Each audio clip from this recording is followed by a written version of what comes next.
Arrogant world champion Victoria Sterling thought humiliating a poor Jamaican girl would boost her fame, but fate had other plans.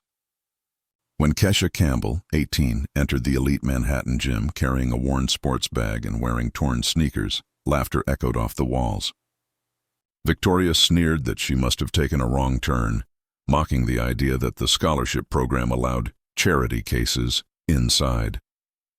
Yet veteran trainer Tom Rodriguez stepped out of his office and calmly confirmed Kesha's approval, igniting Victoria's fury. To embarrass the newcomer, she challenged Kesha to a friendly spar, 3 rounds, a public lesson in humility. What no one knew was that the quiet girl once called Lightning on the streets of Kingston had fought to survive since childhood. Working endless hours cleaning offices to pay rent, she had come to America chasing a dream built on hunger, not privilege. When Tom warned her she could walk away, she only whispered one word that chilled him. Hunger. That single word told him she wasn't fighting for pride, she was fighting for existence. As Victoria streamed taunting videos for her 2 million followers, Kesha prepared silently, her mind replaying years of struggle and her mother's voice begging her to stop fighting. In Jamaica, she had faced boys 3 years older, learning speed and precision as a means of survival. Now, with every mocking comment from Victoria, that old lightning sparked back to life. When her uncle Winston Campbell unexpectedly arrived, calling her by her street name, the gym fell silent. Even Tom realized this wasn't just a timid amateur. Winston warned him that Victoria had no idea what kind of storm she was about to face. Victoria, too arrogant to sense danger, laughed for the cameras, certain she would finish the girl in 1 round. The bell rang. Victoria attacked fast, but Kesha was faster. Her movements were fluid, anticipatory, almost impossible to follow.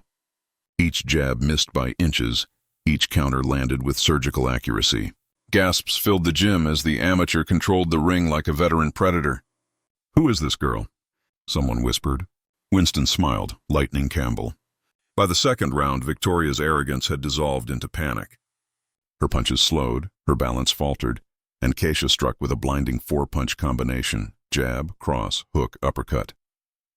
The champion crashed to the canvas, unable to stand. The same crowd that once mocked Kesha now roared her name. "Knockout," Tom declared, while cameras captured the moment humility met justice. Kesha approached her fallen opponent with grace. "You wanted to teach me a lesson," she said softly. "I hope you learned that respect isn't earned by privilege but by character." Within hours, the video flooded the internet.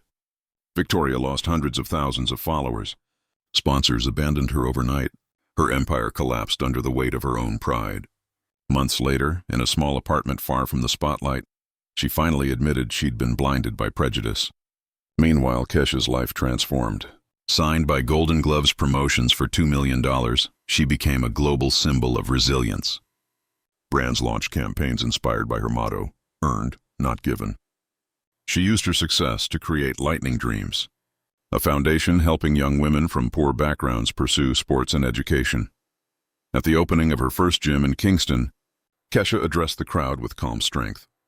This story isn't about revenge, it's about dignity. Being underestimated is the greatest fuel to become unbeatable. When she later captured the world title, she thanked not her sponsors but those who had tried to break her. "You taught me that real power isn't where we're born, but in refusing to let others define our limits." And somewhere, watching alone, Victoria Sterling finally understood. Talent is given, but greatness is forged in adversity. Lightning Campbell hadn't just won a fight. She had rewritten what strength, respect, and triumph truly mean.